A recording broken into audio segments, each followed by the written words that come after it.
ফের ধর্মনগরে বন দস্যুদের বিরুদ্ধে বনকর্মীদের অভিযানে বাজেয়াপ্ত করা হয় লক্ষাধিক টাকার সেগুন কাঠ। বৃহস্পতিবার ভোর থেকে কামেশ্বর এলাকায় উৎপেতে বসে থাকেন বনকর্মীরা। আনুমানিক সকাল ৯টা নাগাদ কাঠ বোঝাই গাড়ি বনকর্মীদের দেখে পালিয়ে যাওয়ার চেষ্টা করে গাড়িটি খাদে নামিয়ে দেয় চালক।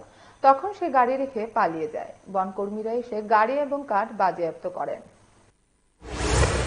ঘটনাটা আমরা তো প্রত্যেকদিন রাত্রেবেলা নাইট এমবিসে বই হওয়ার পরে খবর পাইছি যে বিশ্ববিদ্যালয় দিয়ে গাড়ি একটা আইতেছে।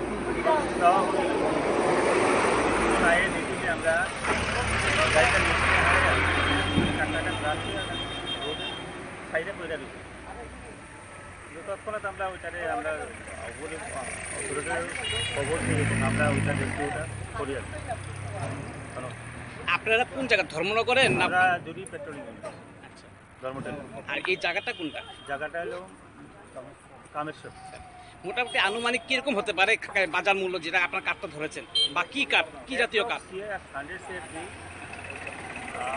বাজার মূল্য